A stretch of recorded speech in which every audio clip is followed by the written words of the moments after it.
Episode Morrow. Yeah, that's right. All right, everybody. Good evening and welcome to the Essential Credentials Podcast, episode 35. And I'm really excited tonight to be joined by a couple of my Mariner buddies. Tonight I've got Brent, aka Refracto, aka Mint Musings. How are you, Brent? I'm well, man. Nice to have you on. And then we're both blessed with our buddy Ryan, aka Mariner Collector. He is here. He is feeling well. How you doing? I'm doing all right. I totally didn't even see the Refracto on there until now. That's all you, man. It's your fault. Where did that come from again, Ryan? How did that come about with you bestowing that name upon him? I think he just misspelled Refractor in a post or something. I was doing my Nelson Cruz top 10, and I accidentally said Refracto instead of Refractor. That's what I caught was. myself, but it was, too late. Now I'm stuck with it. I heard it. I embrace it. Yeah, we will not, in our group chat, nobody gets away with anything. Nobody gets away with bad punctuation, misspelled, moose knuckles, all that other stuff. Nobody gets away with it.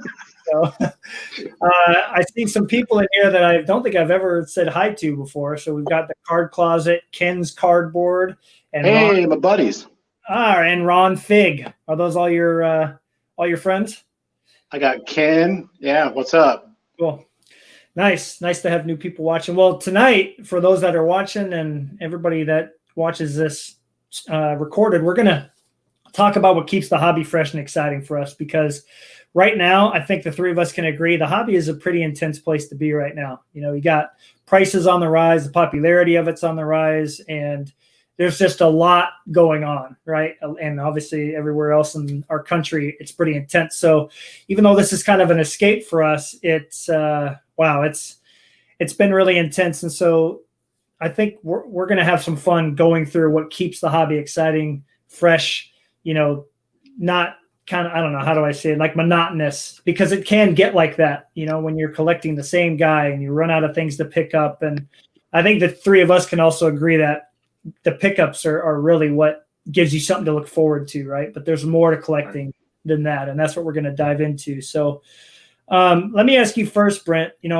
since you came on last time, which we found out, if anybody doesn't know this, Brent was at the game and almost caught King Griffey Jr.'s first home run in the Kingdom. Just want to throw that out there.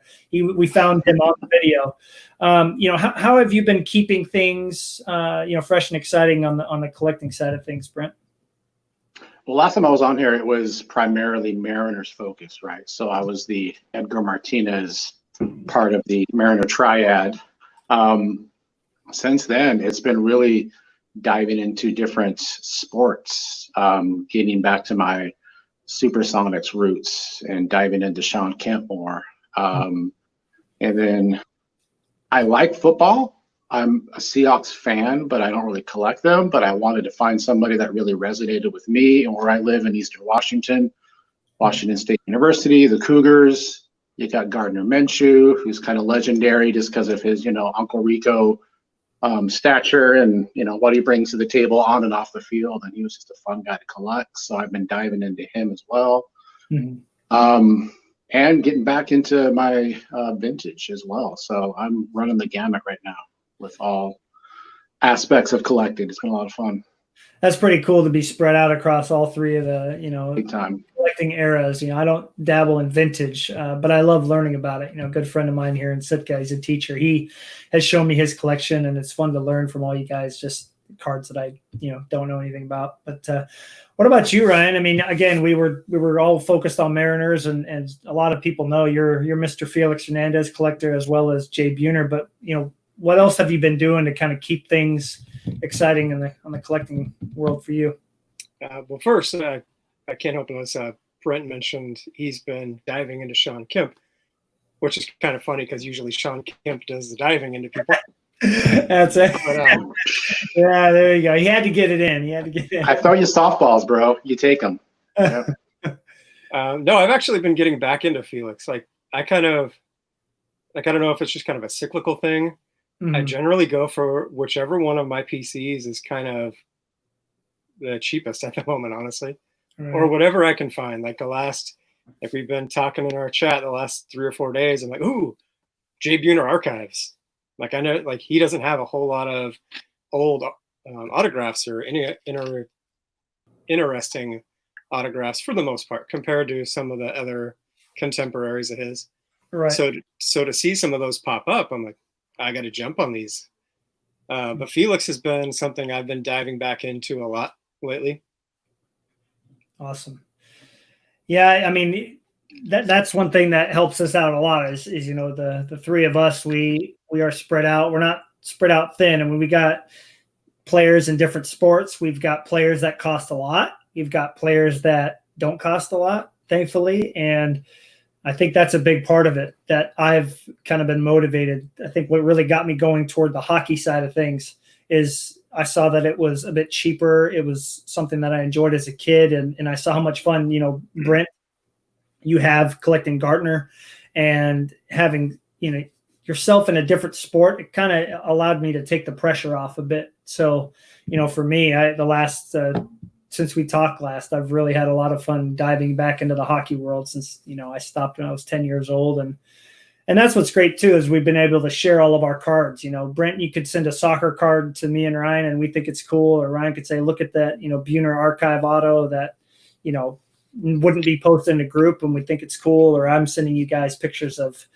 Alex Burrows cards. And I think that's something that's been really fun. Definitely kept things exciting for me. And, again, when you look at like Edgar or Felix or A-Rod, I mean, the markets are not getting any cheaper. So it can be discouraging when you keep missing out on cards. This allows you to kind of stop doing that. I mean, Ryan, with collecting Jay, has it been nice to be able to at times get some of his cards that might elude you with other players? Definitely. He's the reason. Well, he's the reason I'm able to pick up some of the really big cards of the 90s. Cards that I would never own of Griffey. Like, Griffey's my guy. He's my number one PC, but we all know what Griffey goes for. And right. I go on the budget with Griffey. I'm not willing to spend $1,500 on a card. Even if it's a card, you might be like, well, hold on to it for 6 months, flip it for something else. Like, no.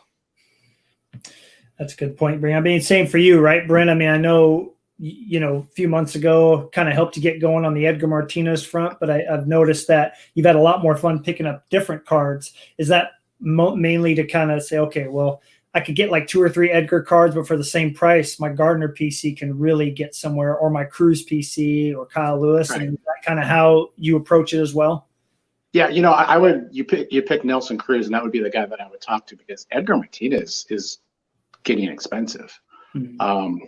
There's a lot of people out there going for him. I mean, he's not Griffey level. He's kind of sandwiched in between Buhner and Hernandez, and then you got Griffey at the top. But Nelson Cruz is a good example of a guy that I can find some of those cool mid to late 2000s, 2010 era stuff that's going to be a lot more expensive for other guys.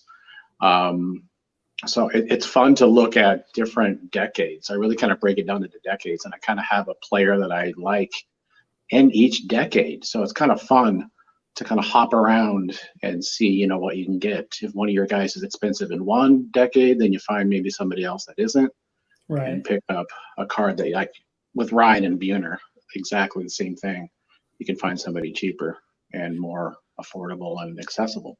Right. And it keeps that excitement of, okay, I got a couple cards in the mail today, rather than let's wait a month and pick up, the one Edgar I can get. It's like, okay, that card would be nice for sure, but what makes me more excited and makes the hobby more enjoyable is getting a Kyle Lewis and then getting a Nelson Cruz and, maybe a lower tier Edgar or a Felix and a Jay or in a lower tier Griffey.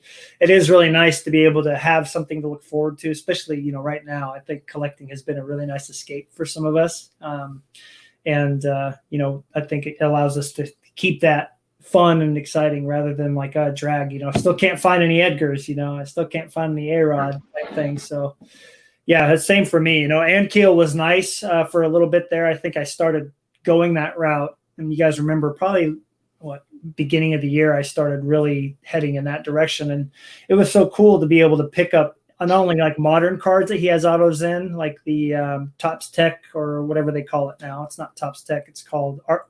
What is it?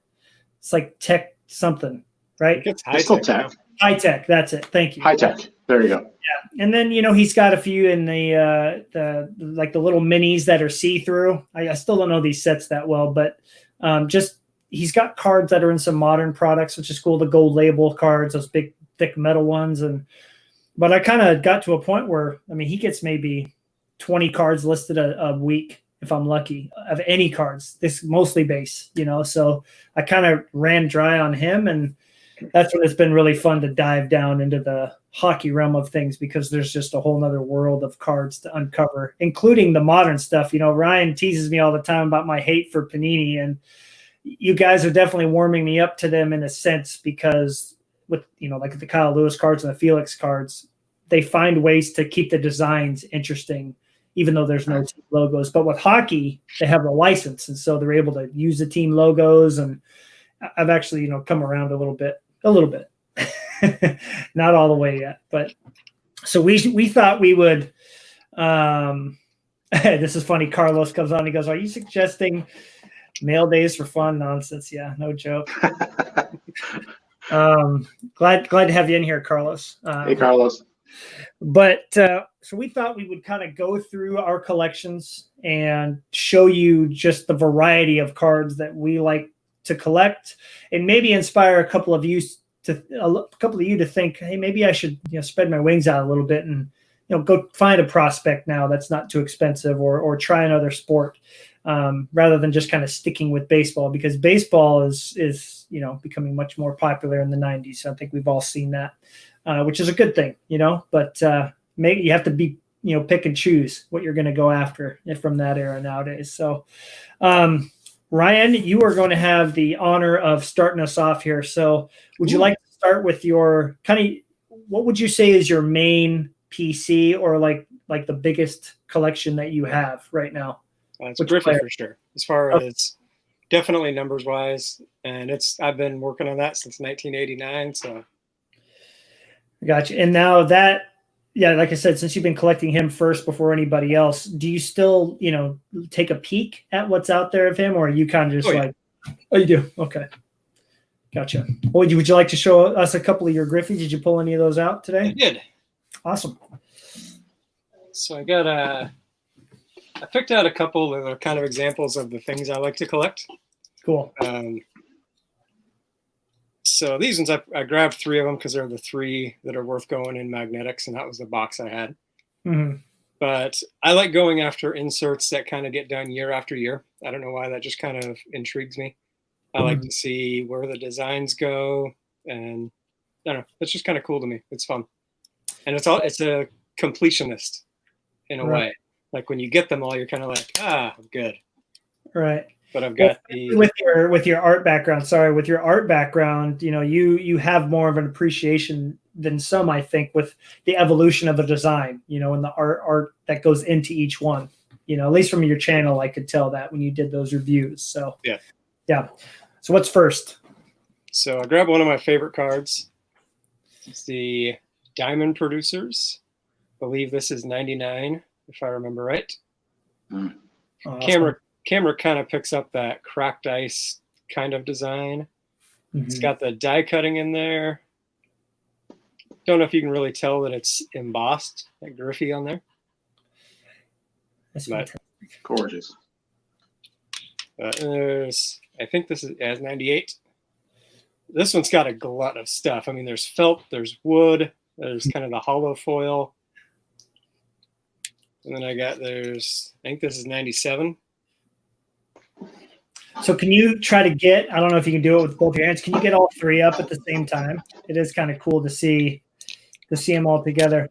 What would you say is your favorite out of the 3? 98 for sure. 98, okay. Sadly, I can't see over them if they're on the screen. You're good right there, yeah. You're good.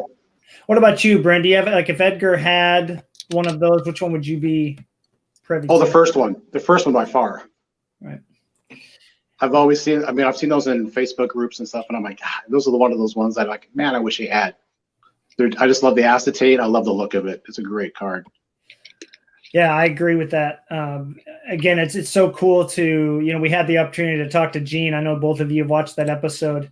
It's so cool to hear from a design perspective what they were thinking on those cards and to see how well they're appreciated. Especially, I think the two of you have a very strong sense of artistic, appreciation.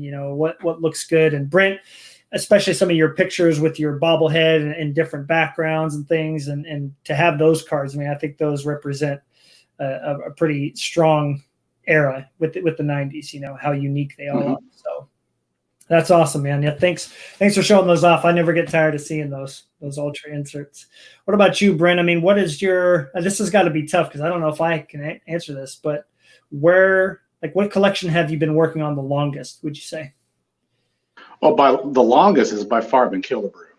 Okay. And kind of where I'm at, and I did a video 3 months ago. I hit a goal of having all of his playing day base tops cards graded in my collection. So from basically 55 to 75.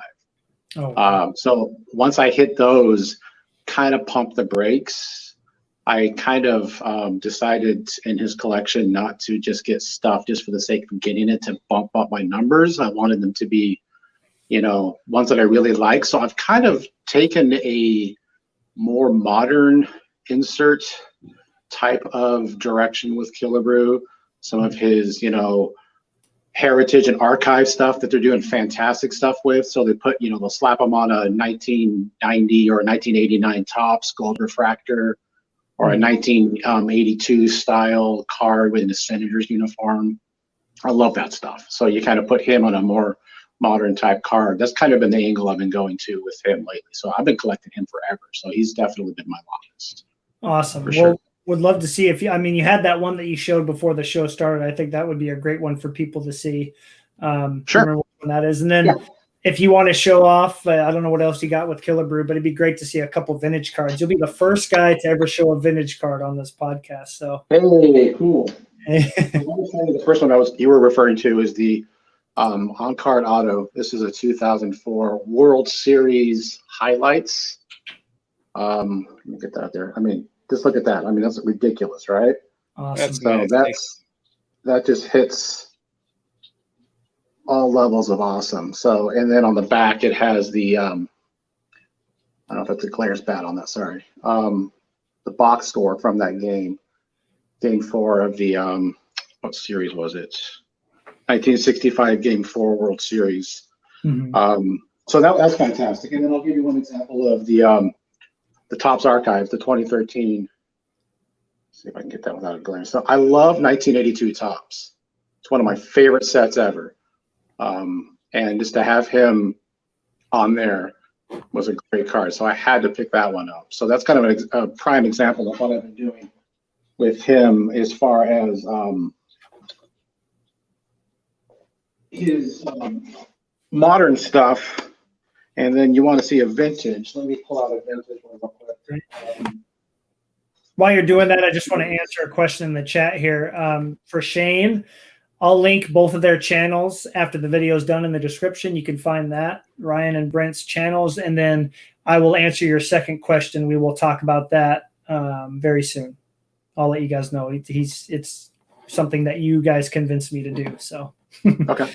All right, so you got a vintage card there? Yeah, just one of my favorites. It's a 1962 Killebrew sends one into orbit, and it just has it's just him. There we go. How's that? I've always just loved this card, and I have a couple of the good friends. Dustin Abraham from Dustin and Blake. He's a Killebrew collector too, and this is one of his favorites as well. And we had a conversation one day about this card and just reveled in its beauty. Yeah. So big fan. And I agree with Carlos. The wood grains are amazing in the 62 Topps. Just a gorgeous card.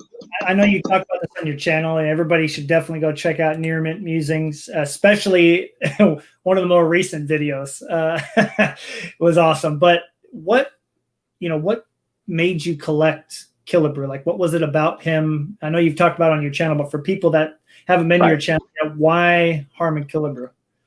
I was born into it. He's from Payette, Idaho, where my dad's one of 12, and that's where they're from. So my great uncle actually went to school with Killebrew, and his older brother played football with both of them. So there's a lot of family connections that go way back. And because of that, I was born into a twins family. And of one of the first really meaningful baseball cards I ever got was an autograph 1974 Topps Harmon Killebrew that he signed for me, for my uncle. Wow. So that kind of just, when I was a kid, you just didn't know. It's like, cool. This is, this baseball player that I never saw play signed this card. It looks really old. Right. Then you kind of, you're 8 years old. Well, right? Mm-hmm. But that kind of just set the ball in motion for me. So I collected them ever since. That's cool. Well, would you guys agree? I mean, Ryan, I know that you'll agree with me here too. I mean, collecting someone who you have some kind of an emotional connection with, like with you, Griffey, was he, when you saw him for the first time play, was it just like the seed was planted right there and then, hit the home run, had the trot, stealing home runs? I mean, what was it that made Griffey the guy for you to collect? Well, so I started collecting him before I ever saw him. Mm-hmm. But I mentioned on one of the podcasts before, I used to see some Mariner games as a kid. Mm-hmm. And when I got into collecting, we'd be at the shops all the time, and Griffey was the guy blowing up. And it was the first time that my team had a guy that everybody wanted. So it was just kind of like, oh my God, like my team has a guy. My team, I want this. I got to collect him. Right. And it was just kind of, that's where I wanted to be. Like, that was the guy. Like, I wasn't going to be left out in the cold when my team had the guy. Right.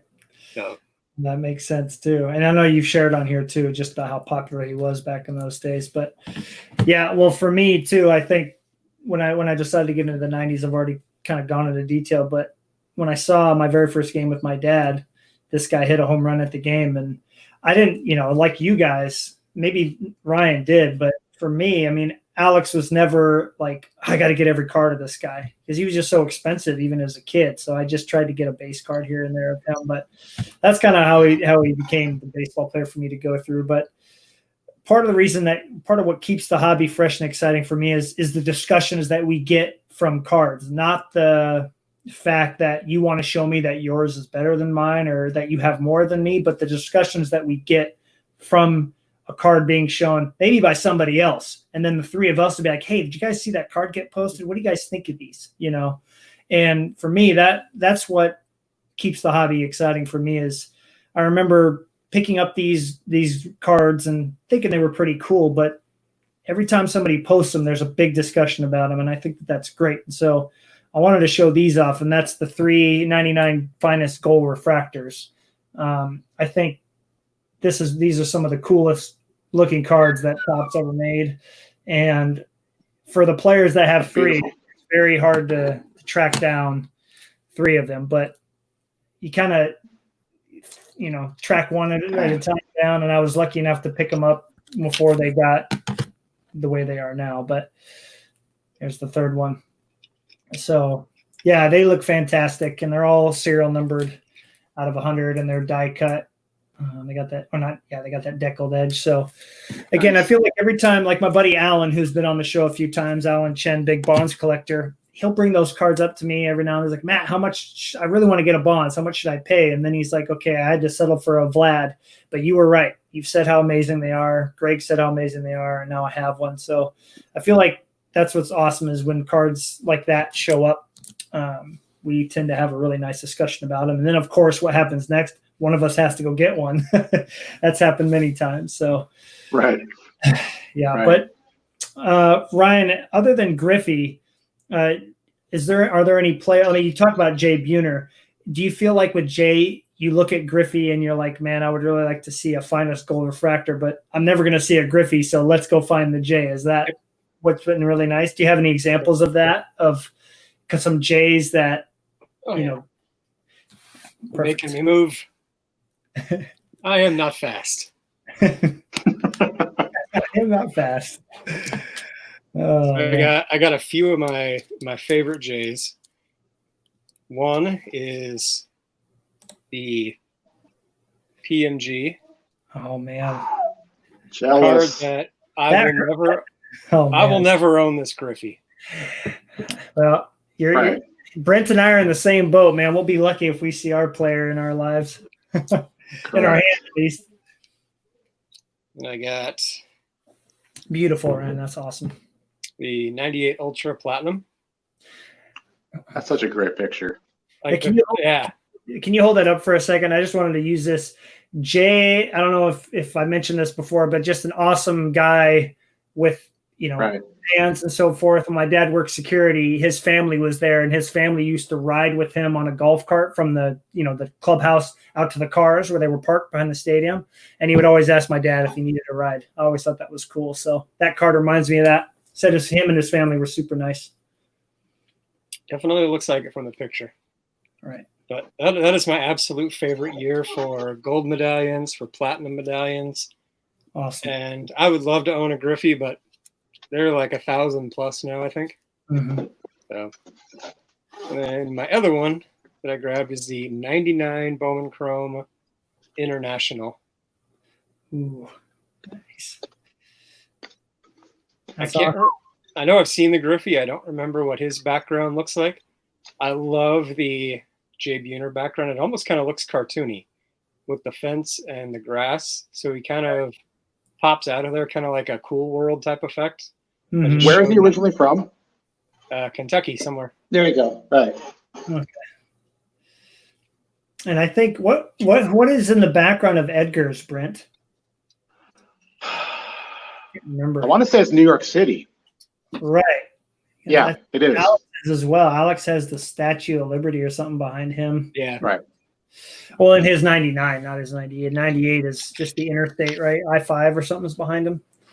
Something like that. But awesome. Yeah, that's one thing that's awesome about having a side PC is being able to pick up cards that you're not going to be able to get of other guys. Right. It allows you to be able to see the card at least and appreciate it. So, what about you, Brent? I guess it's tough because Killebrew, you're not going to go collect some other vintage guy, but for you, you were able to kind of dabble in some Edgars for a bit and start really, learning about the 90s. Do you have a couple of favorites in front of you that really made it exciting to kind of get back in? Because you picked up some really nice stuff when you first got into Edgar. So you guys both know about this one, so I'll show it off. I don't think I've shown this one yet. Mm-hmm. The 98 preferred prize collection. Oh. Whoa. I love that card. Right? So that's just an epic. That is shine done right. Yeah. I'm blinding our constituents, so I apologize. Should have warned.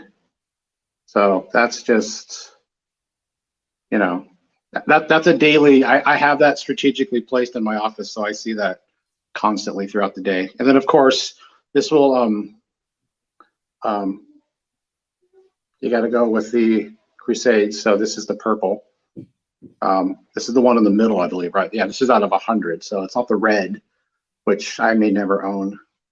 And then there's the green that I need to get eventually, but this is the purple, numbered out of 100. So those are two of my very prized pickups in the last few months of Edgar that I'm stoked to have, for sure.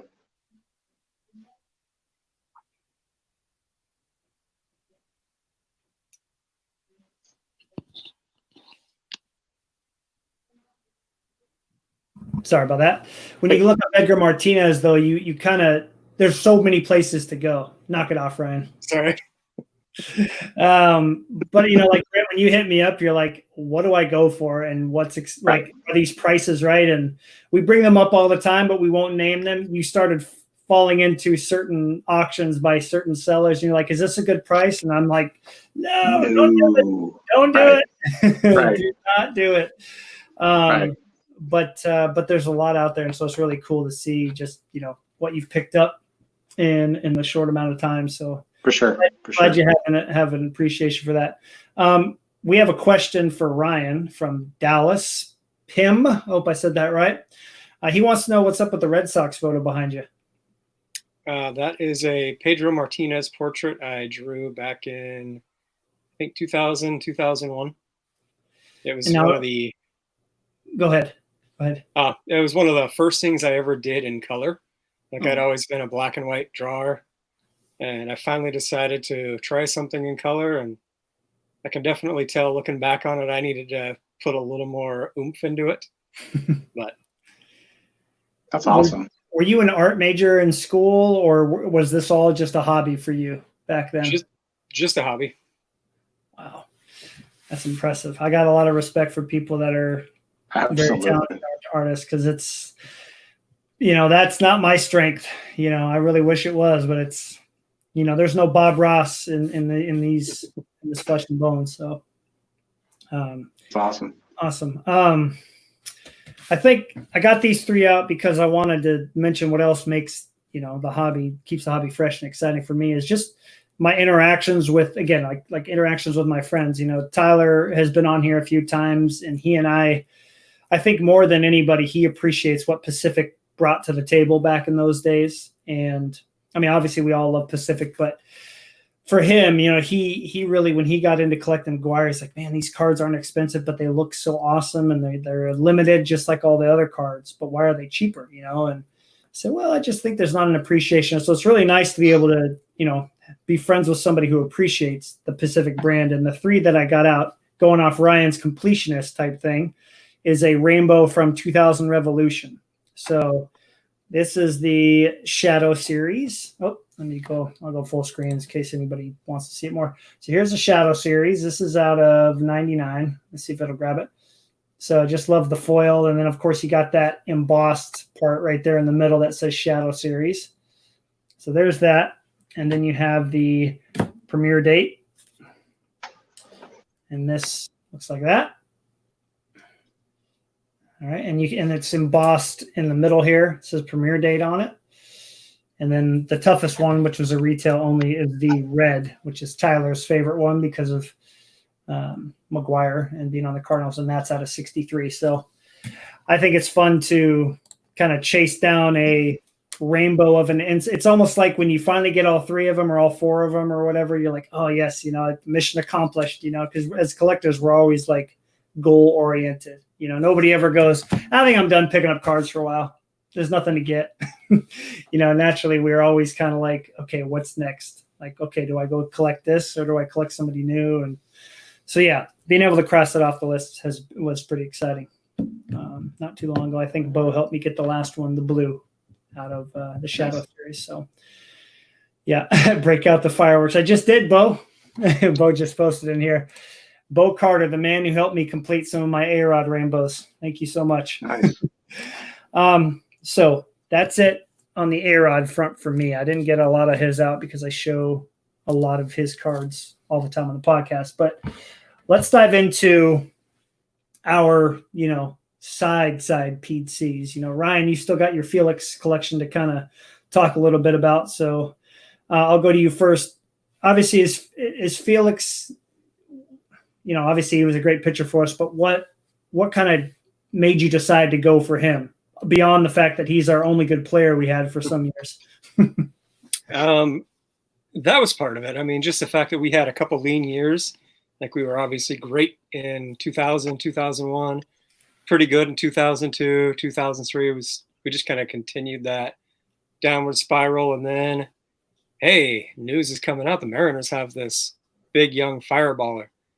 And as a team guy, all of a sudden you're just, hey, maybe this is the savior.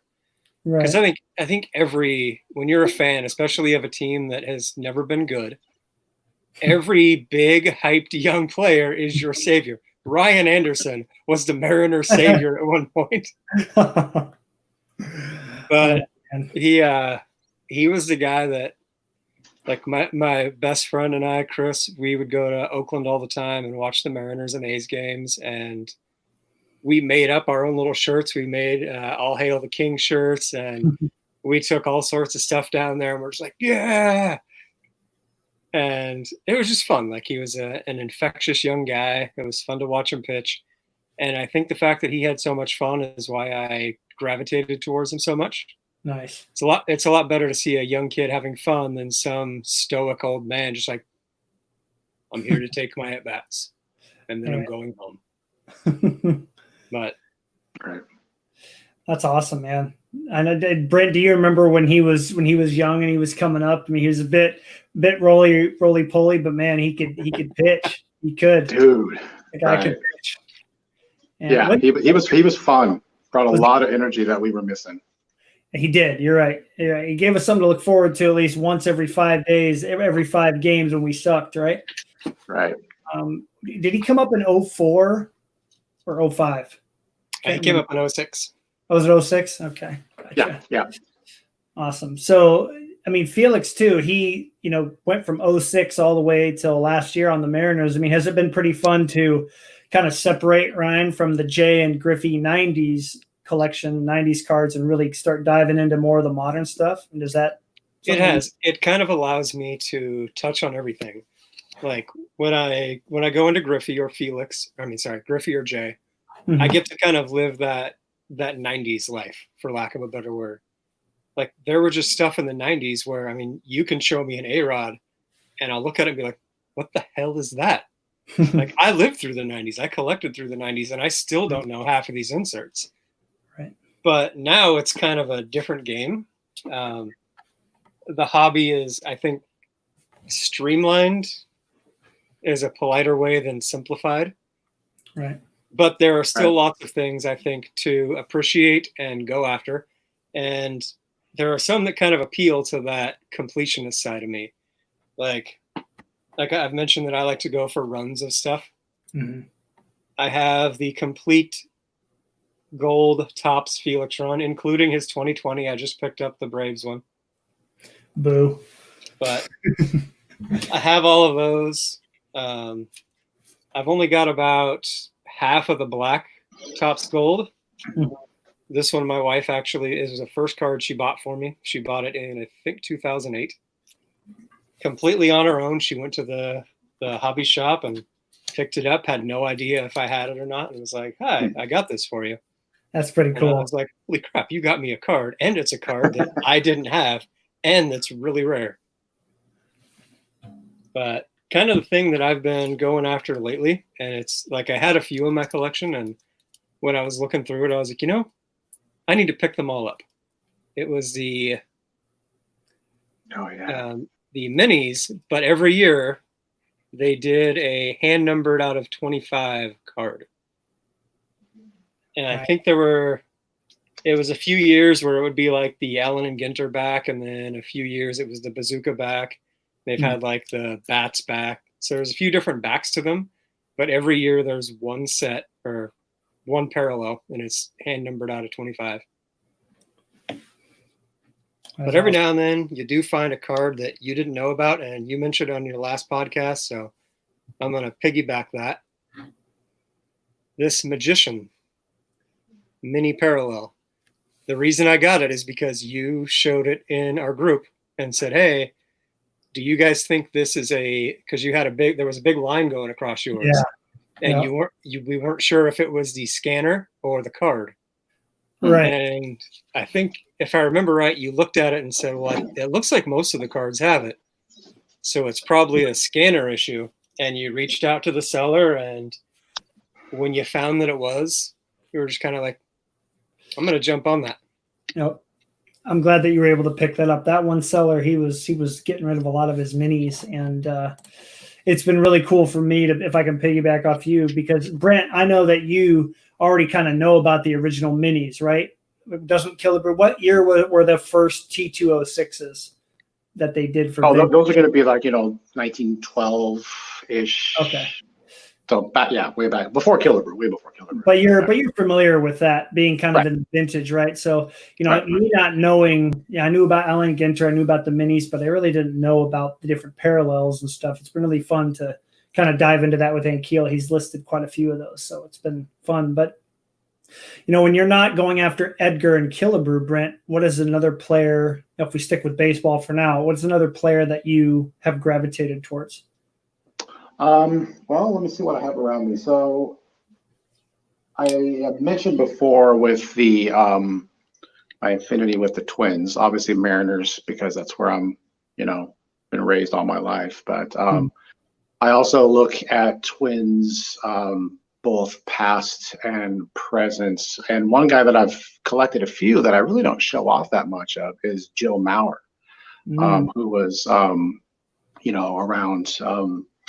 the mid 2000s and has a legitimate chance, I think, of making the Hall. I mean, he's eligible in 3, maybe 4 years. I mean, he's the only catcher to ever win at least 2 batting titles. I mean, there's not too many that can be said about a catcher like that, right? I mean, you got Piazza, who's going to hit for power, but Mauer just hit for just average was, 340, 350 is just crazy, unheard of, right? So a couple of his that I have. He had the Mauer power. Mauer power. So I showed this off in, I think, a video that I did a few months ago, and it was basically the question that I posed was, what is one of your favorite images of a card?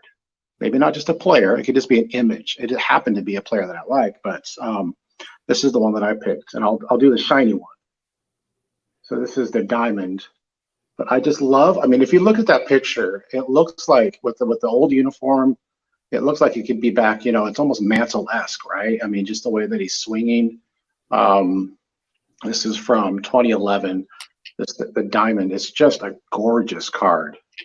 And I have quite a bit of different parallels of that same card. This is his chrome refractor. It's not going to be horizontal. This can be more vertical. But it's just a clean card. Love it, love it, love it. And then I'll show one more of his that I really, really like. Bear with me a second here. His 2004 chrome refractor. Wow. Just a great looking card. Is that a rookie? I picked up a few of him, here and there. And, he's not too much, but people are in the know. He's kind of on the fringes of that, potential prospective Hall of Famer coming down the pipe, so you kind of look at players like that. But he flies under the radar, especially, outside of Minnesota. You kind of forget about him. Like, oh, yeah, he was good for a while, right? And the Twins were on the fringe.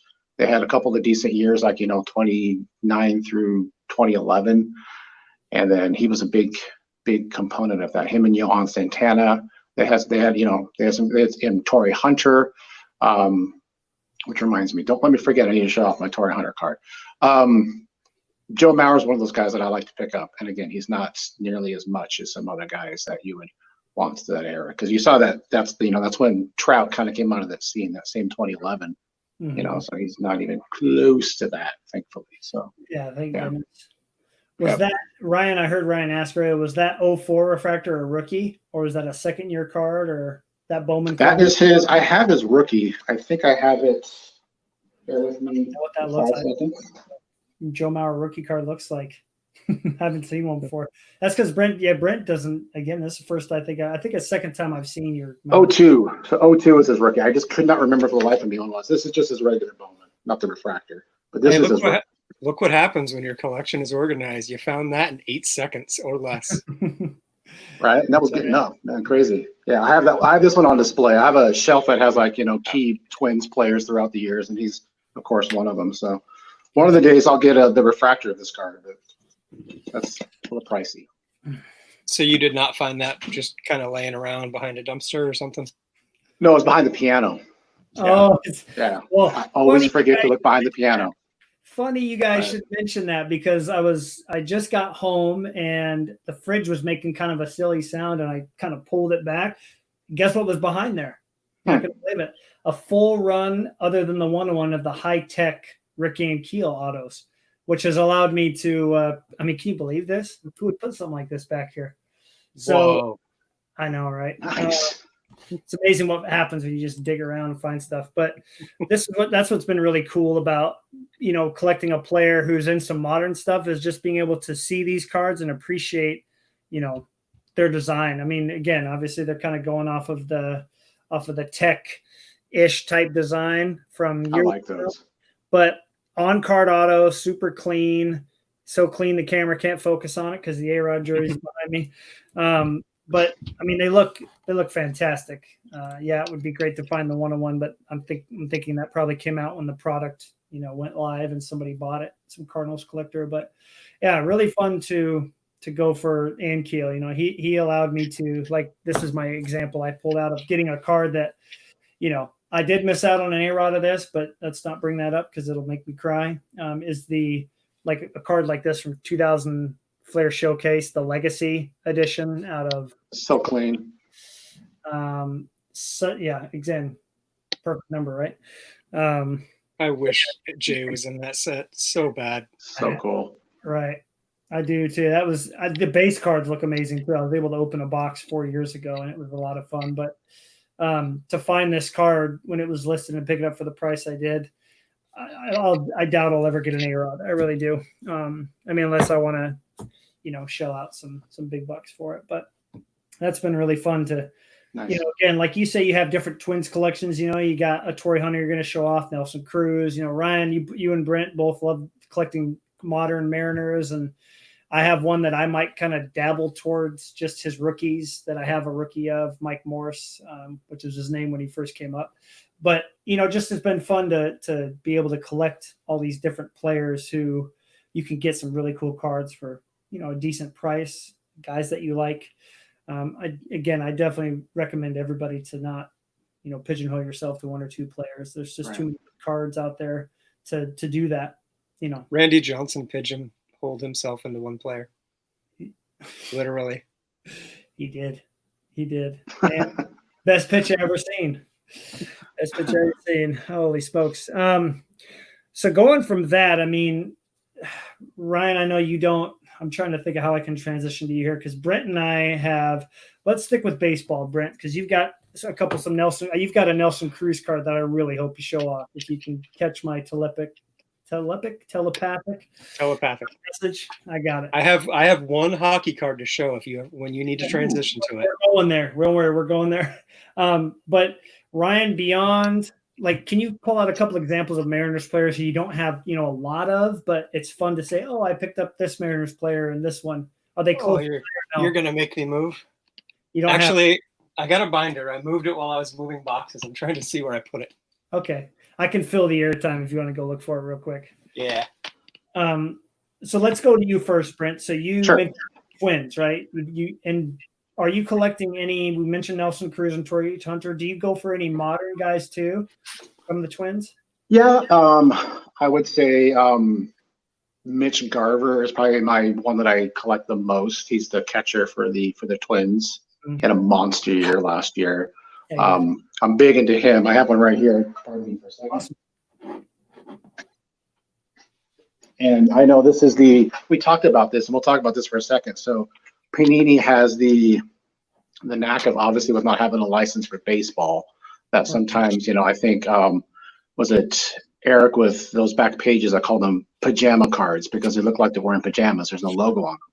Well, one of the beauty of collecting a catcher is that if they have their gear on, you don't need to see the logo because it's all covered up, right? So that's one of the cool things about collecting Mitch Garver.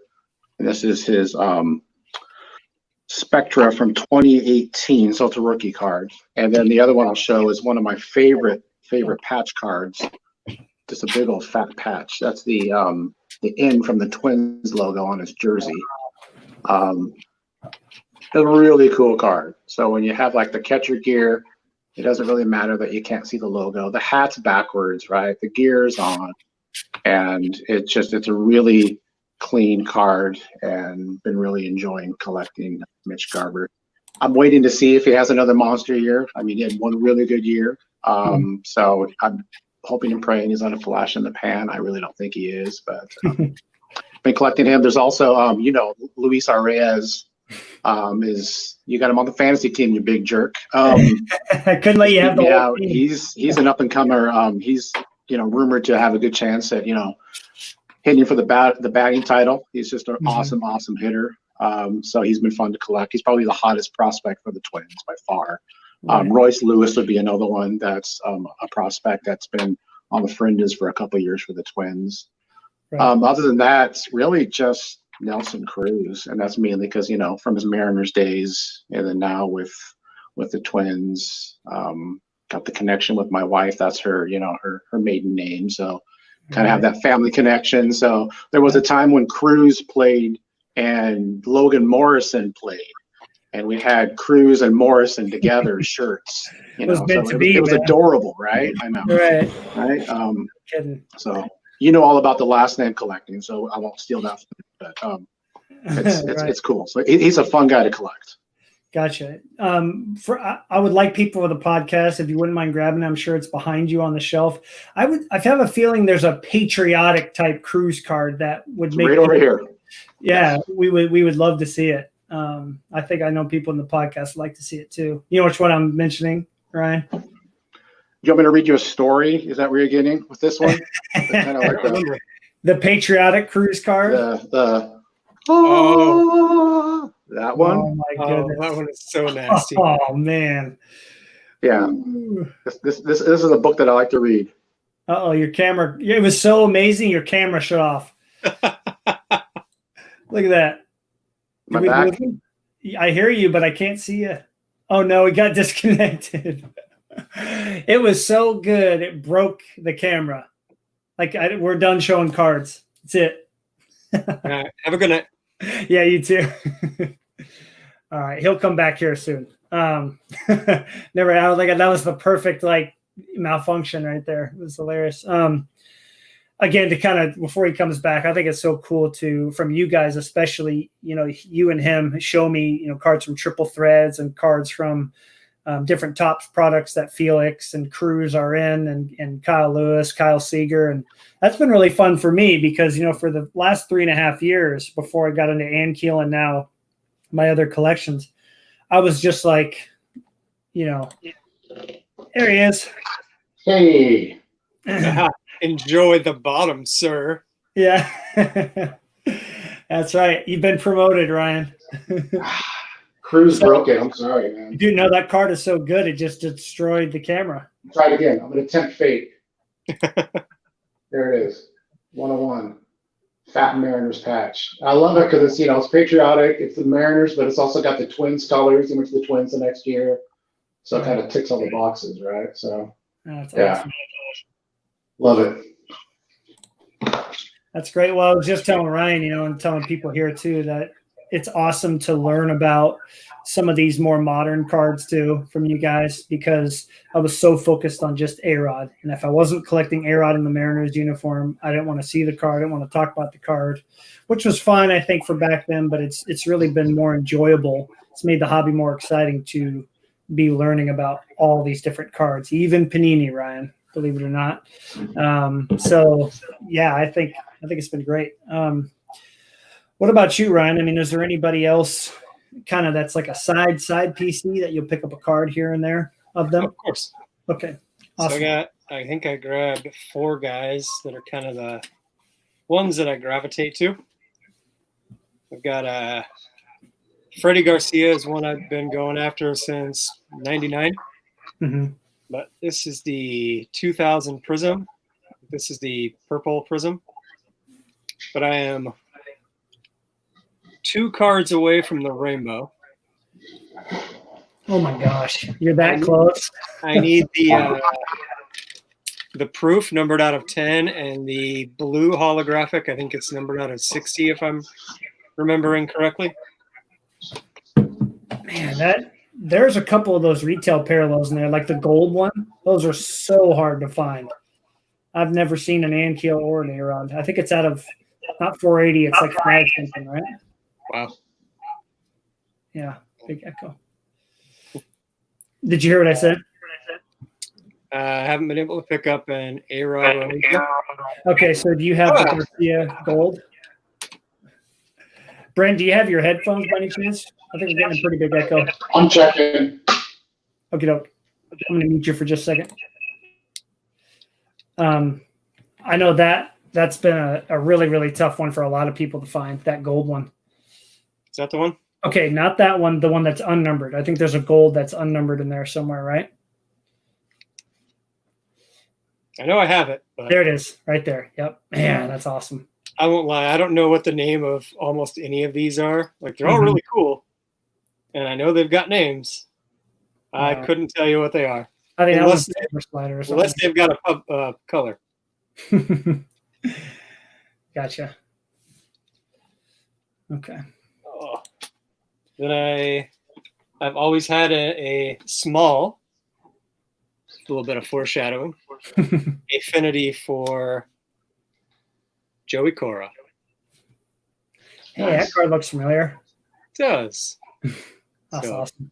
Matt sent this card to me a while back because I did not have it, and I greatly appreciate it. Joey doesn't have much to really collect other than base cards, so when you have a random card where you can pick it up, you're just like, that's cool.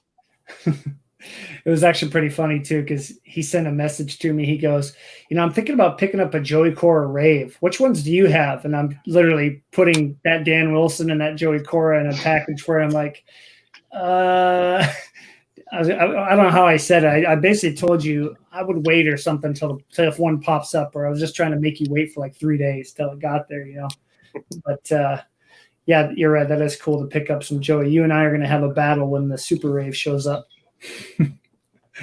Always fun. Like anytime there's a cool A-Rod, I will make sure to message you and be like, hey, are you in on this? And if you are, I'm just like, all right, I'm not going to bid. But if you're like, no, I'm good, then maybe that's a card that I will put some money on. Mm-hmm. But when that Super Rave pops up, I'm not telling you about it till after I've hit buy it now. It's going to be funny. In a perfect world, two of them would pop up at the same time. But with our luck, it'll be Samantha Saints. Oh, I did it. I'm kidding. No, but I mean, if it shows up, it shows up. But there's some cards like that's his lowest numbered card. It'll probably never show up. So, and that's kind of a crap part about like the side PCs.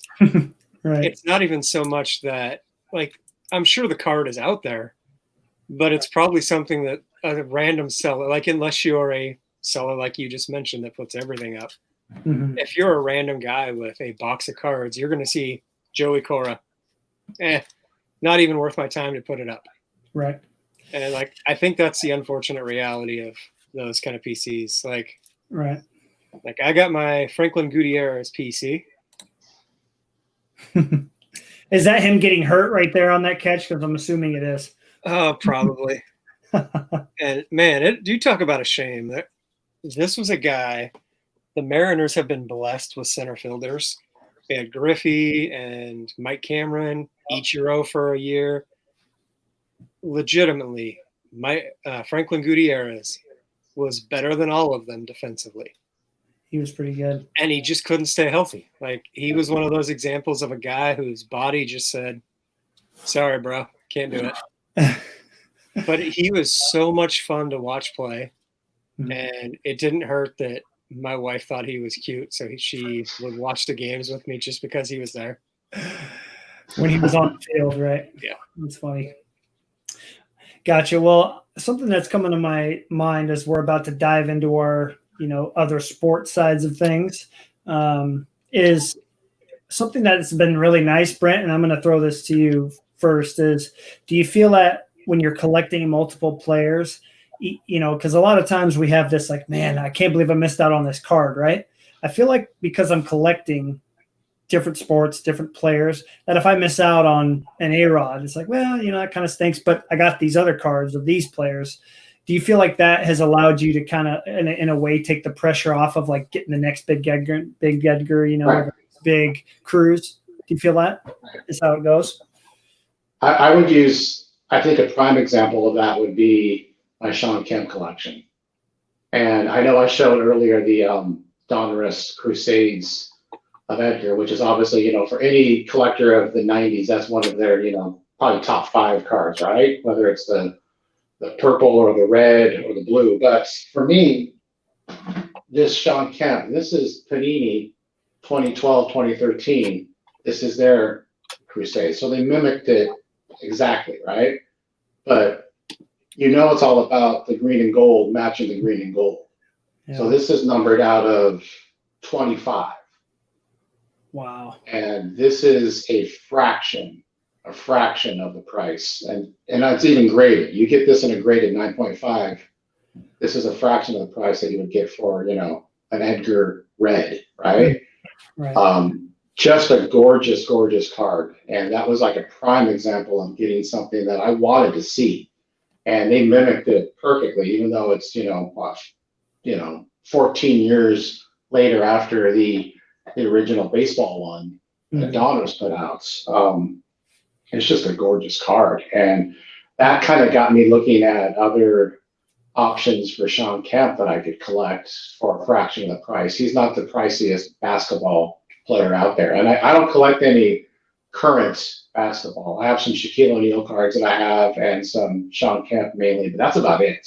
I'm very specific and very player centric, sometimes team centric, but I'm all about the late 80s through the 90s for basketball, because that was when we had our Sonics, moment of silence, and they were good, consistently good, and that's a huge part of my childhood growing up. So I kind of really gravitated to Sean Kemp and was able to pick up some cards of his that I knew I couldn't afford of another player in baseball like I do.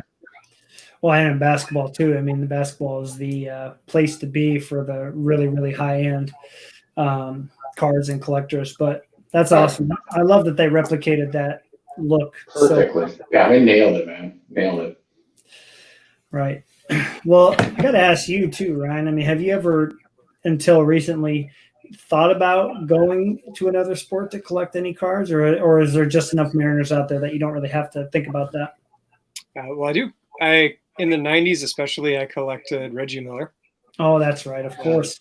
I'm hurting too bad to go get that binder, so you're going to have to imagine there's some NBA hoops. Right. There's an awesome skybox.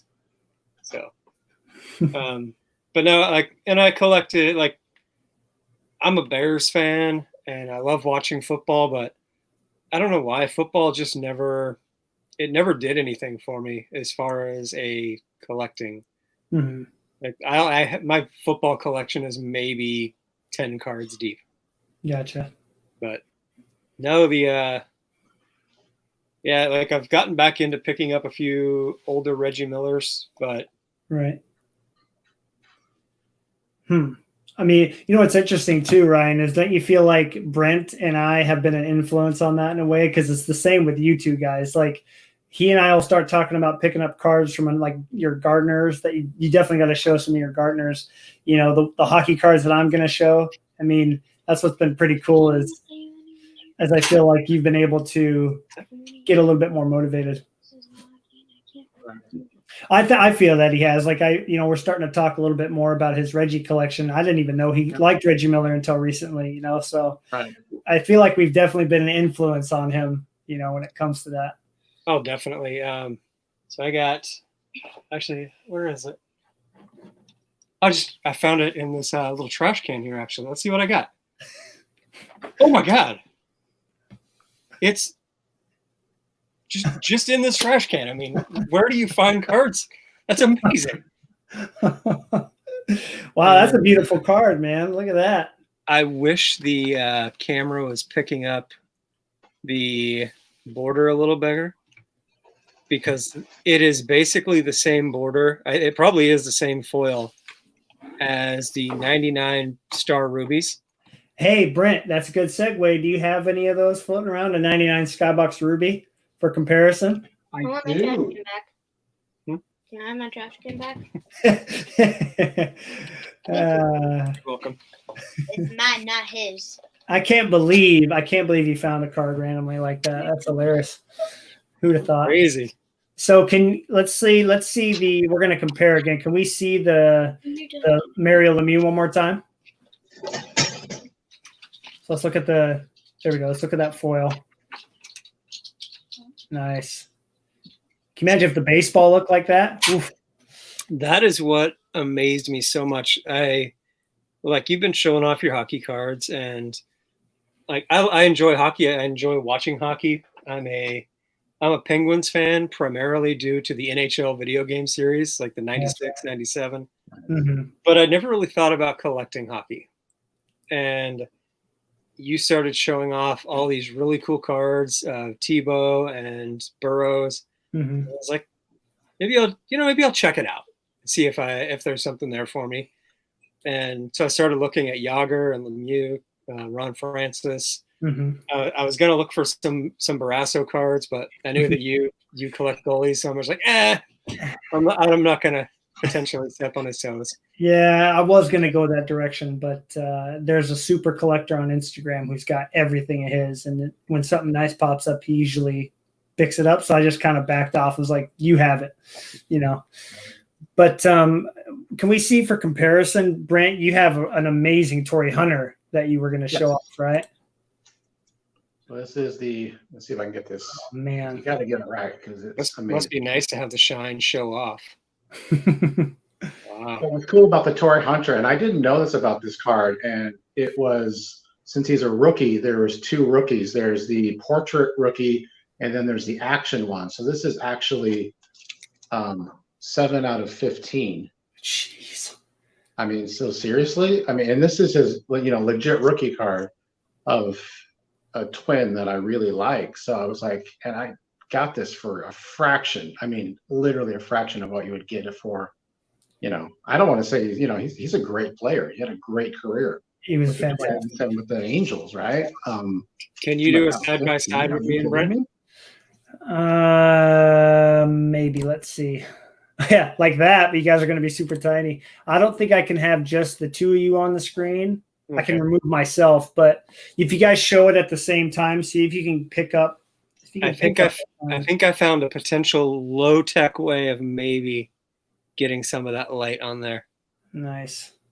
Maybe not. Definitely see some similarities though, because it's got that like prismed look to it. Yeah. Like little squares. Yeah. Maybe not.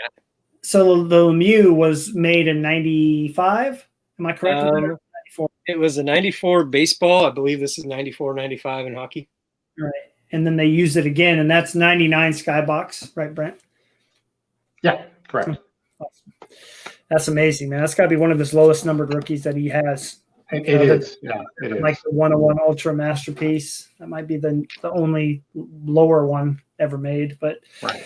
You guys were kind of talking, too, about picking up cards that you would never own of your main PC. And I can tell you for certain, I will never, unless the bottom falls out and 90% of the value goes away, I will never own this of Alex Rodriguez. I already made up my mind. But this is the 96-97 Select Certified Mirror Gold. And this is of Jocelyn Thibault, who's my favorite goalie who was never on the Penguins. I mean, look at this. Look at this shine of this card here. See if it's going to pick it up. Gosh. Yeah, it's pretty nice. And the camera's still not getting it, but this has a print run of 30 or less. I was reading in Beckett, there's actually less of these, but the difference is the border is still silver, whereas baseball did an all gold version of this. So I don't know why hockey and football did not do that, but so cool to pick up a card for, again, like Brent said, a fraction of the price. Right. I mean, a tiny fraction of the price.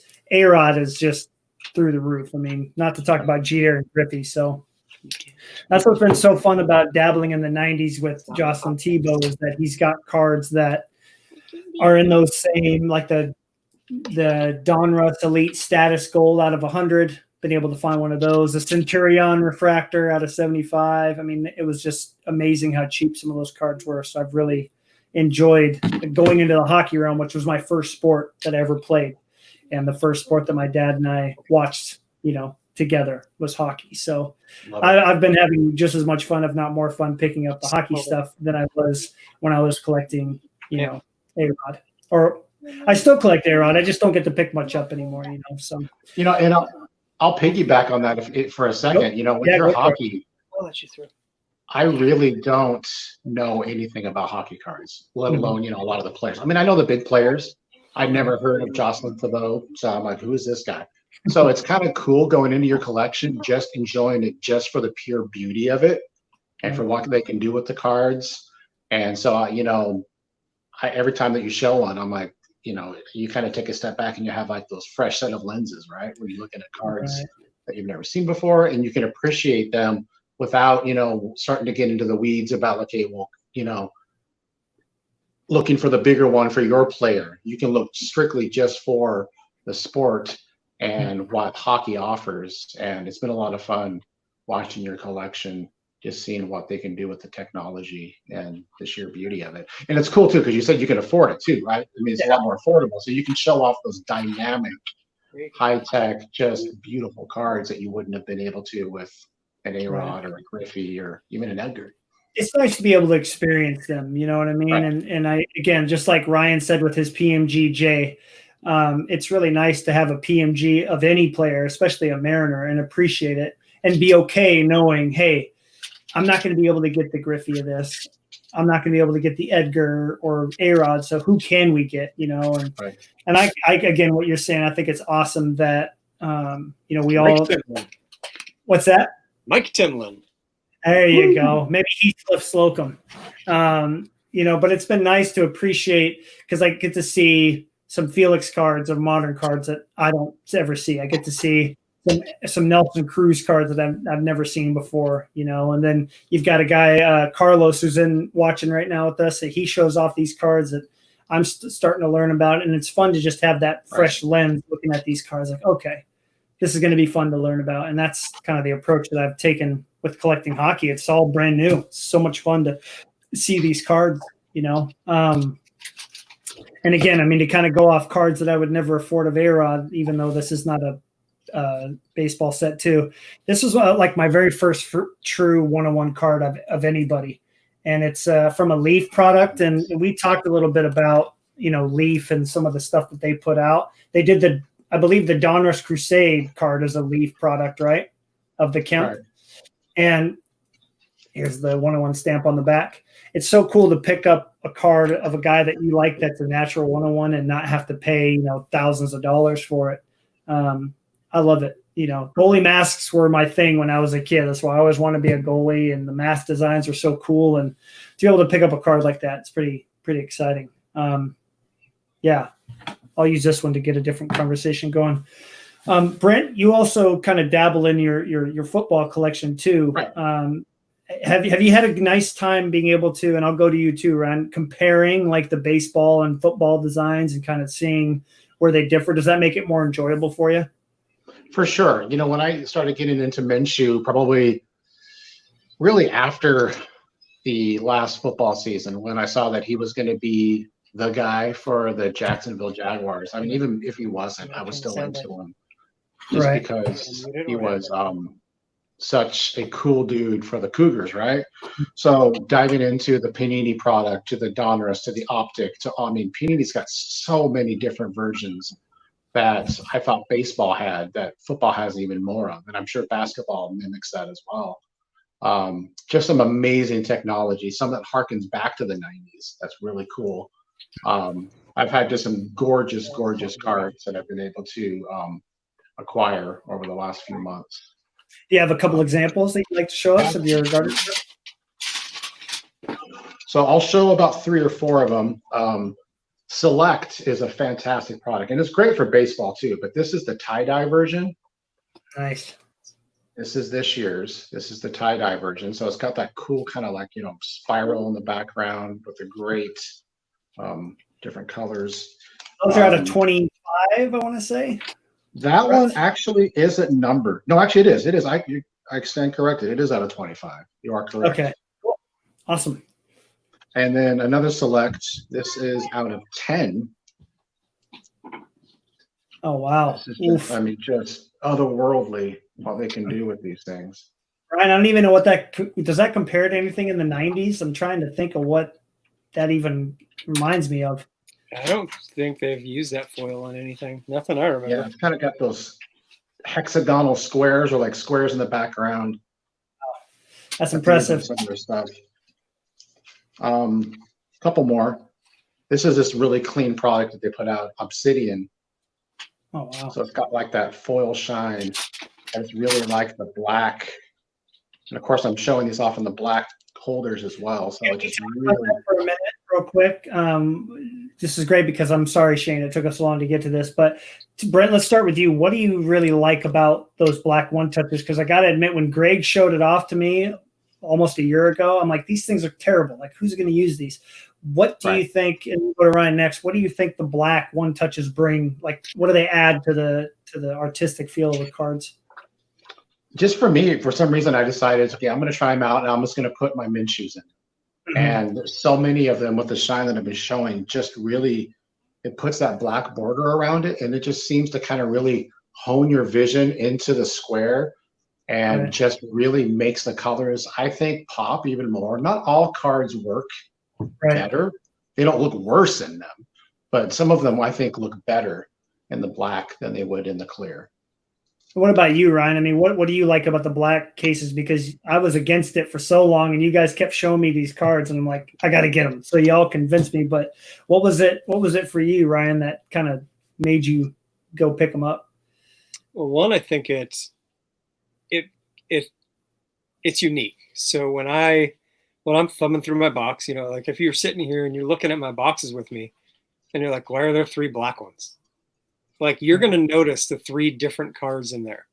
So instantly you're going to be like, what's unique about those? Why should I look at those? So you pull them out, and usually there's, I think, some aesthetic value to them that is enhanced by the black borders.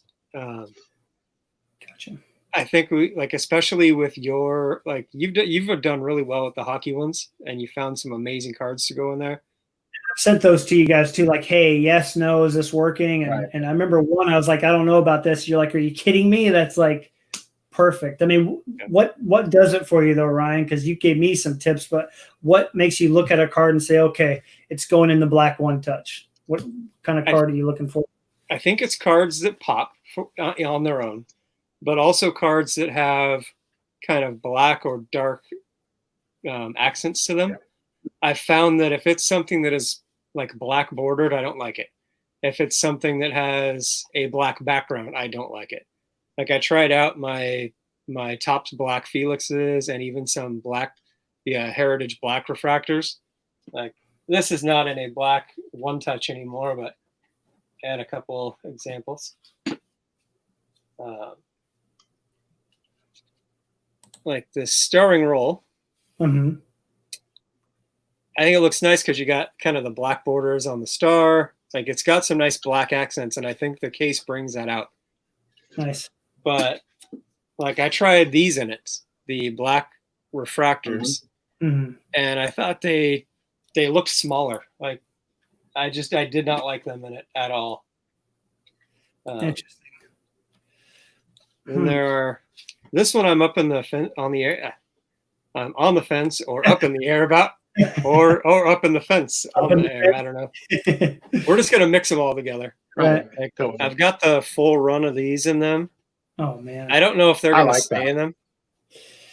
I'm gonna say it works, man. I mean, I have a yellow card in there too. I mean, I think it works, Ryan. The problem is some of the other colors, you're just kind of like, none of them are bad, but right, exactly. It made the superfractor look better, because I think it's awkward that superfractors, they're one of ones. Mm-hmm. I tend to find them the least appealing of the refractor in that run. There's no shine to them. I like the design, but they're overall pretty bland. Mm-hmm. And I think that case makes that one pop. I agree. Brent, you've got a question from one of my buddies on YouTube here. Have you got any Gardner Contenders cards yet? Or yes, I do. Give me a second. Okay, great. I thought he literally meant like chased a contender down in the parking lot. Gardner, get over here. I need an auto. Oh man. Sign my bagel. Yeah, it's been really cool to play around with, the black. Like, for instance, I showed this card already, but it's really cool because you see he's got some black on his mask, on his jersey. It's just really cool. With the black down here, I remember when I purchased this card, I'm like, this is such a clear choice to go in one of these black holders. So anybody that's out there, on the fence or up in the fence, as Ryan would say, about getting the black border, get a couple off eBay, 2 or 3, and throw some cards in there and take a look. If you hate them, you can send them to us. We'll use them, or just don't get any more. But I guarantee that most of you will find cards that work really good in them. So, Brent, were you able to dig up some contenders? Yeah, I'll just show a couple. I mean, this from this year, this is just his base, so nothing fancy. Contenders are always they're going to show them in their college uniform, which I really like. So that's Washington State, right? Nice, very but cool. Then I also have this is of him and Anthony Gordon, who actually was picked up as a non-drafted free agent by the Seahawks, so he has a chance to be their backup quarterback. So Right. I like that one. And then the last one I have of contenders is actually one of my favorite cards of his. This is his rookie from the previous year with an autograph That's awesome. in his Cougars uniform. So yeah, so don't have a whole lot of contenders, but I definitely have this one that I'm really proud of. So one of the first ones that I got of his, actually. Okay. Yeah, so really cool. Very cool. I can't wait to show this to a lot of my friends because they're all Husky fans, and I'm gonna send them the timestamp. Like, skip to this part, you will love it. Right. That's great. Yeah, no, he to see his success in the NFL was pretty cool too, because he definitely It's kind of shocking, but I love it. I hope he embraces it and has a good season. He has every opportunity to do it. I'm all for guys that people vote against that say, they're not good enough. I mean, yeah, we know how great Russell Wilson is and everything, but part of the reason that made me like him so much back when he was coming up is everybody's like, hey, he's too short. He's not going to be athletic enough. He doesn't have a good arm. Okay, whatever. Now he's a big time name, but it is fun to root for those guys in any sport, whether it's on the Mariners or on the Penguins or Seahawks, Jaguars, whatever, that a lot of people are like, I don't think they're going to be that good. And then when they become good, they kind of get behind them a little bit more, right. I want to show one more card off before we kind of wrap it up and get to I don't know if you guys have got them out. I was going to end with a couple of cards for like recent pickups, my eBay buck purchases. I think one thing that's been really fun for me, and I'm guessing football does this too, Brent, but is hockey has allowed me to see that there's a lot of really cool relic cards that they did in the early 2000s and has kind of transitioned even now that baseball just, if for some reason, doesn't take advantage of as much as I would like to see them.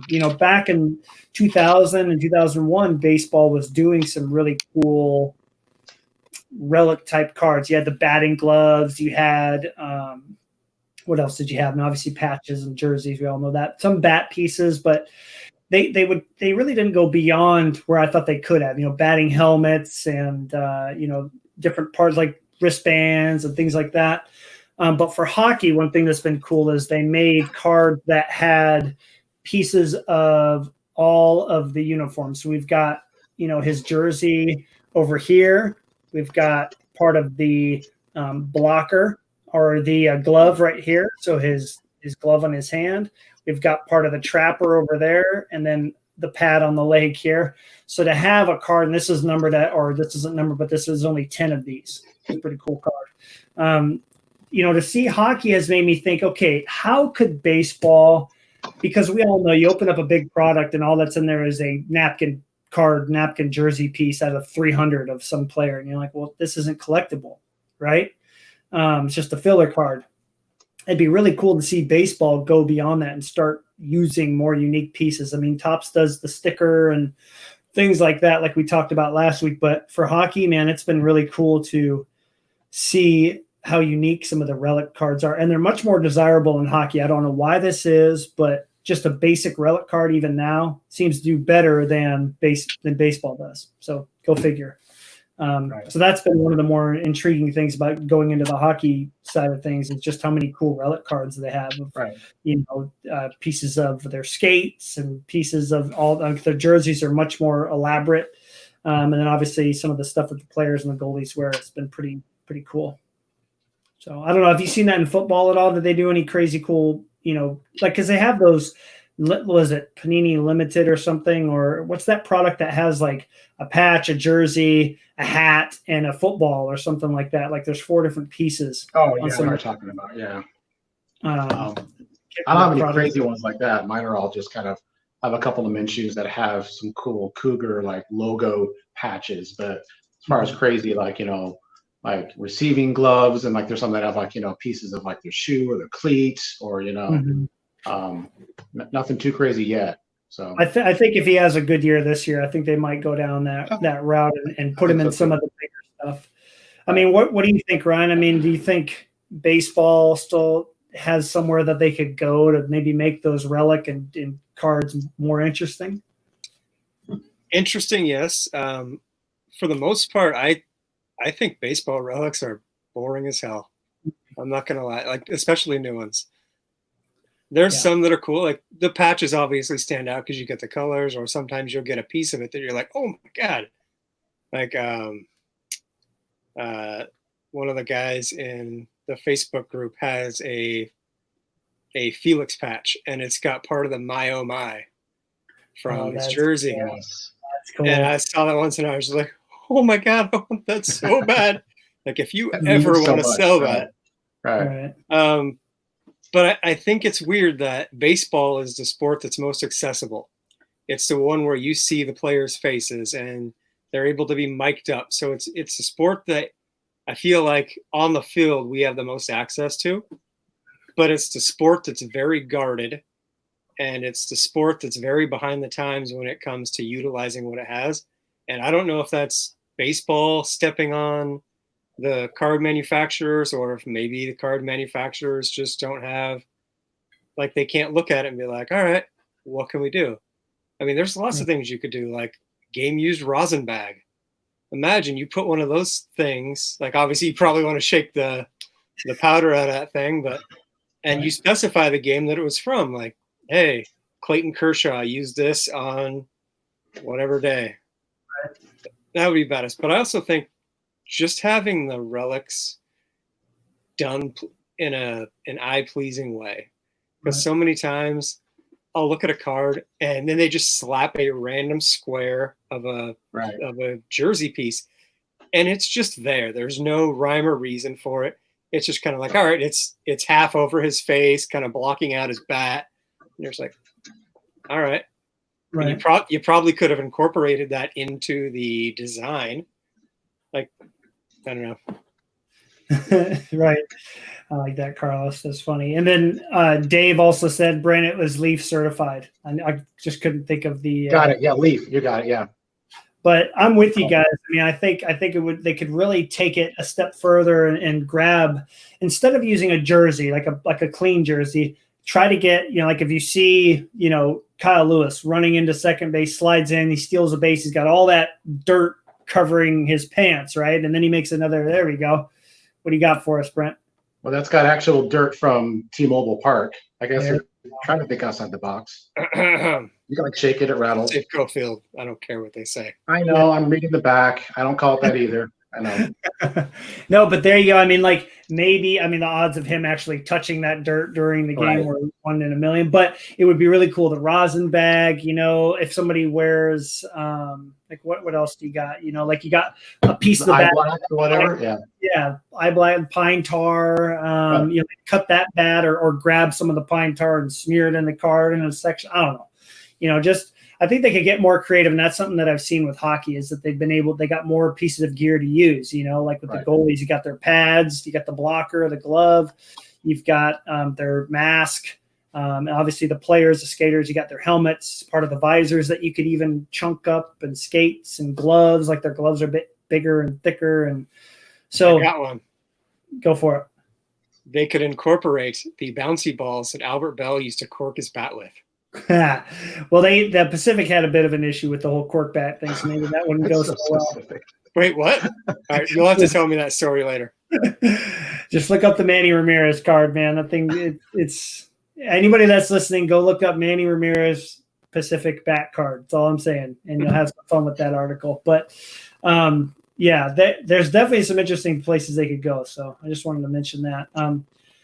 Well, again, before we get to our, recent pickups, I do want to reiterate that, what makes the hobby more enjoyable for at least us is, biggest thing is definitely the friendships, right? I mean, having our chat thread, there's some of the times we're just chatting about anything, but being able to meet like-minded people who help you appreciate your collection more and vice versa and all the way around. I mean, that's what does it for me. And also picking up cards from all over the place, hockey, baseball, different players. That's what it does. And it definitely keeps the hobby exciting, fresh. It doesn't ever get dry and boring. It gets frustrating, but that's part of the fun, right? And again, it's more about the friendships than it is anything else. So don't forget about that. But I definitely recommend everybody to kind of think a little bit about, if I'm kind of having a tough time, I've already got 2,000 cards of Juan Gonzalez. Like, okay, now what do I do next? Don't just say, I guess I just wait around for one card to show up. It's a lot of fun grabbing cards of other players, to try it out. Right. What would you guys like to end the show with? Any recent-ish pickups or a card that you didn't get a chance to show? Yeah, I got a couple. Okay, let's go to the guy that's on the top first, which is where Brent got promoted. I know. Whatever. What you got for us, dude? I'll segue into these. So actually, one of my favorite things to go for are cards that kind of bridge the past to the present. Okay. So I've got all of these Felix refractors. Nice. These are all numbered out of 25. And I recently picked up this one to go with them. It's the Atomic Refractor, which, as you can tell, there's no shine going on. But numbered out of 25. Awesome. Then Can you show that Masters card again? That thing was sick. Yeah. That's probably my favorite one that you've shown at Felix. That thing is really cool. I love this one. Wow. I can't believe that's not in a top or a magnetic of some kind, man. I've got so many things that need to go in magnetics, but I'm not paying the magnetic price right now. I hear you. It's kind of like with my collection. Instead of picking up magnetics, I'm picking up top loaders. Right. That's great.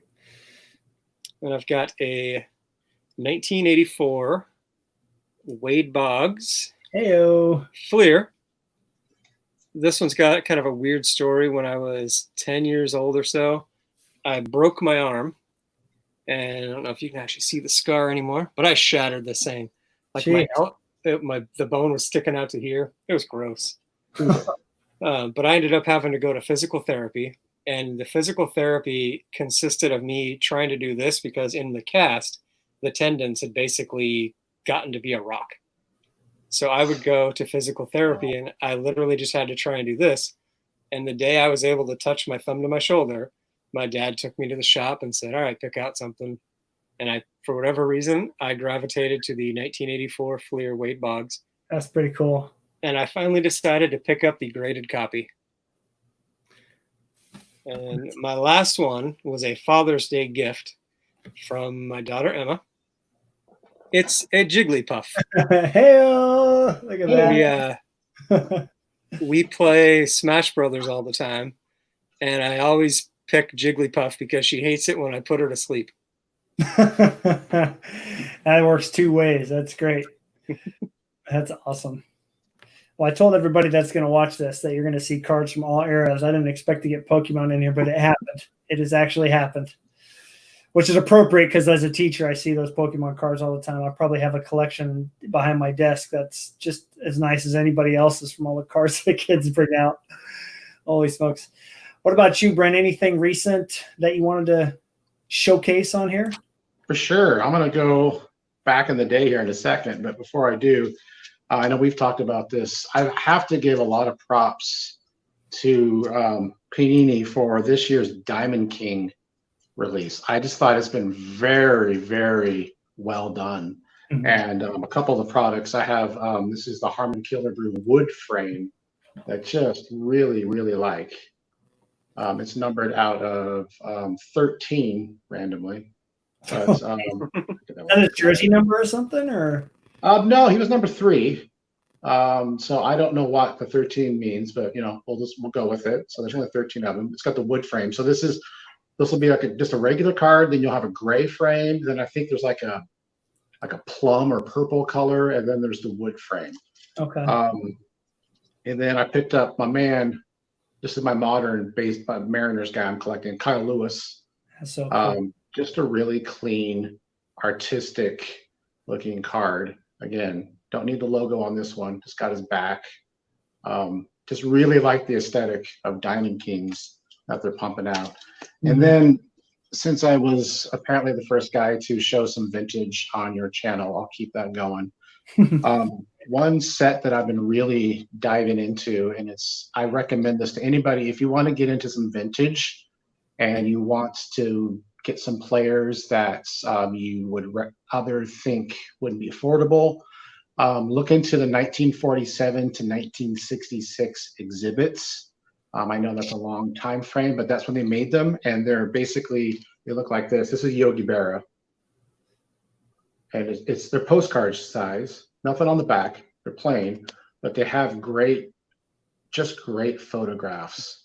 And there's different variations based on what it says down at the bottom. This one says printed in USA. Other ones will say made in USA. There's different versions. There's about 330 different ones in the set. Wow. But this is the Yogi Berra I just picked up. And then this other player who I really didn't know anything about, Bob Dillinger, but I got it solely for the amazing photograph. Oh, wow. Is that signed too? This cost me $5 to give you an example. $5 for a vintage card of an amazing photograph. I love it. So I can't recommend these enough. You can get a Roberto Clemente for $30. You can get a Mickey Mantle. I mean, obviously that's going to run you probably closer to, 80 to 100 raw.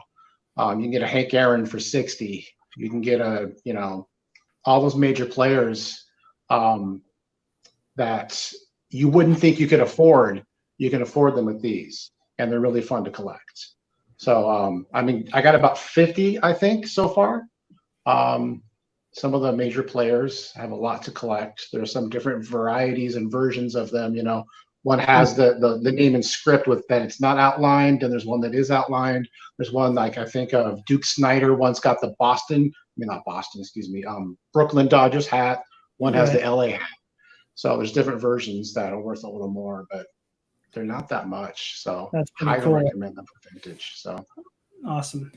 Do my vintage plug on the 90s channel. So that's right. There you go, man. You got to do that. Well, I'm going to end with the question that I posed at the end of the last episode, which was if you knew of a player with the same last name that you had that played in a sport who was actually decent, let alone the fact that there was one, because I feel like, obviously Brent, the name Morrison is a bit more common. We've had Logan Morrison. Is there any other Morrisons that have played in sports? Yeah. There's a guy that played for Miami. Can't think of his first name. Outfielder. Jim Morrison played some Pee-wee football. Jim Morrison. I hear he was a pretty decent musician. So yeah, Van was a utility infielder back in the 60s. That's right. And Ryan, if there was a scripter, can you imagine if there was not only a scripter but a guy that played on the Mariners? Even if he was a minor leaguer, you'd be like, I'm going after all the cards. Oh right? yeah. You have to. Yeah. So you almost have to. But when I was in college, my dad's like, hey, I live close to his wife, her family's in Vancouver. He's like, hey, I went and watched some games. And did you know there's a guy with the last name Burrows on the team? I was like, yeah, I think I've heard of him. Well, he actually became a good player, which is awesome. So I've picked up a lot of cards, but the two that I wanted to show is we talk about unique relic pieces. And if anybody knows about artifacts, I think it's been a really fun set to look at. But check out this 2 out of 5 artifacts patch tag of Burrows. That's just so cool. If only he still played and then Seattle picked him up when their expansion team came. That would be great. So that really cool story behind this card. I was on Instagram. I've said this on my bros video, but saw this guy had a card from like 3 years ago, and I messaged him and he says, I still have it. And he made a great deal for me on it. So nice. Really thankful for that. And then with my eBay bucks, you guys are familiar with Exquisite basketball and Exquisite baseball actually had a 2007, I believe. That was a really fun product. But hockey never did Exquisite. They did a set called the Cup, and they do it every year. So it's like the Exquisite highest end upper deck product that they do. And Bros made it in there one year, and he had a patch auto out of 99, and I was able to get this with my eBay bucks. So it's pretty cool. If you think of a player that you're able to pick up out of the highest end product, it's a pretty big deal, right. And it was very affordable. And the card looks awesome. So only missed his jersey number by 2, but yeah, so that has been my current endeavor. Hockey has really been my focus, but picking up a player who's got the same last name as you, who your dad also loved to watch play. He just got inducted to the Ring of Honor in the arena where they play. So really excited. I told my dad that we'll have to go and drive up, and next year when the hockey's going on again, and go up and see a game and take a picture of the Ring of Honor. That'd be kind of cool. Nice. So anyways, yeah, that's where I'm at currently. Just want to say thanks to you two both, first of all, for coming on, making the time, especially Ryan, who is recovering, but he's feeling better. So we're all really happy about that. And Brent, obviously, for taking time out to come and hop on. But again, thanks for your friendship and the motivation to keep, and to not pigeonhole myself like Randy Johnson and only collect one player. Just kind of spread the wings and appreciate even Panini, everything that's out there. And I'm glad that I've been able to open your guys' eyes to some hockey, even though, you guys really don't know much about it. But that's what's fun about it. You guys teach me about vintage and about Panini and modern cards, and I teach you about hockey cards. So it's been great. But thanks everybody for watching and coming and checking us out. In a couple of weeks, we'll be back again. Not going to be doing one next week. I got to take a week off here, but I hope everybody has a great week, and we'll see you on the next one. Have a good night, guys. Right on. Take care. Peace.